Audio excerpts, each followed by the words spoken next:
100,000 meals, which were supposed to be part of a large delivery for hurricane victims in Puerto Rico, are sitting in a warehouse tonight instead of being on dinner tables.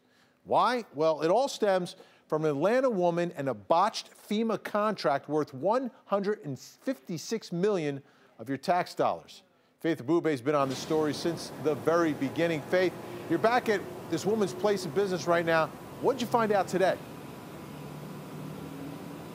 Well, for the last 2 days, we've been trying to get in touch with Tiffany Brown, who is the owner of Tribute Contracting LLC, which is in one of these offices here in Midtown Atlanta. So far, she still hasn't called us back. But we do know FEMA awarded her a contract to deliver 30 million meals to hurricane victims.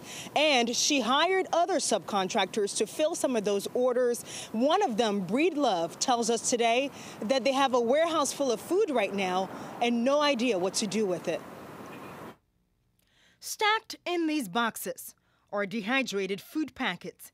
Life-saving packages just like these were supposed to be shipped out of this Breedlove warehouse in Lubbock, Texas, to hurricane victims in Puerto Rico 4 months ago. Instead, all 800,000 are still here, thanks to a rift between this Atlanta woman and FEMA, the government agency that trusted her with $156 million of your tax money. The CEO of this humanitarian relief agency, Bill Miller, says Brown offered them a subcontract back in October. They agreed Breedlove would ship at least 26,000 dry vegetables and rice meals a day for 30 days as part of the $30 million Brown promised FEMA. Miller declined an on-camera interview but says Breedlove adjusted production schedules in order to make sure they could fill the order. But when the first shipment went out, FEMA rejected it. Why? Because FEMA says it terminated the original contract with Brown because she wasn't up to the job and it needed to take, quote, necessary steps to ensure that survivors' needs are met and that the taxpayers' money is being spent appropriately. Meanwhile, Miller says he did exactly what was asked of him and now has issues with Brown's company. Until those issues are resolved, the 800,000 meals sit in this warehouse collecting dust.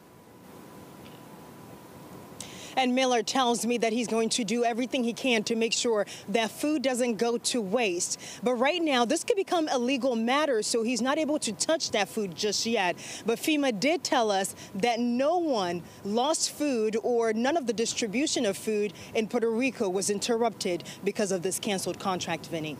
All right, Faith, so Breedlove was supposed to make 800,000 of the 30 million meals. Who was supposed to make the rest of them?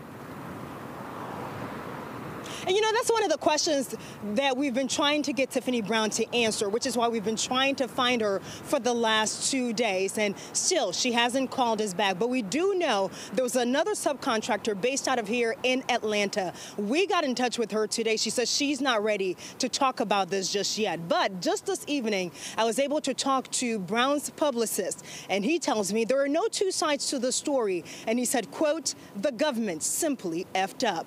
Now, we do know FEMA did pay Brown for the 50,000 meals she was able to deliver, but it wasn't the entire $156 million the contract designated.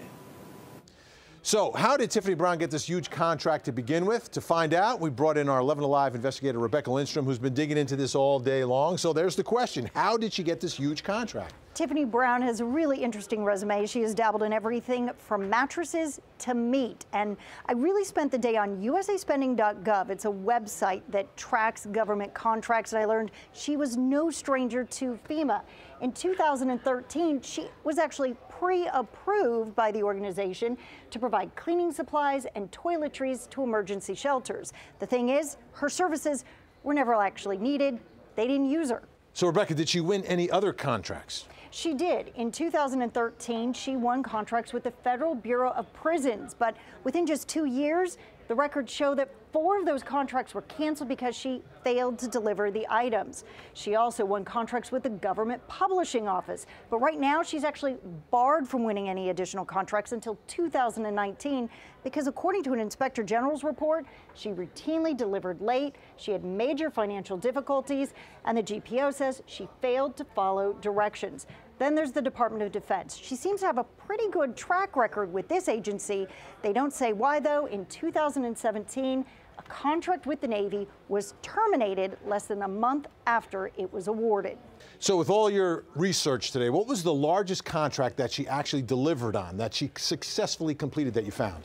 The largest contract that I could find was for only $101,000, which really is what's behind a lot of the questions being asked right now.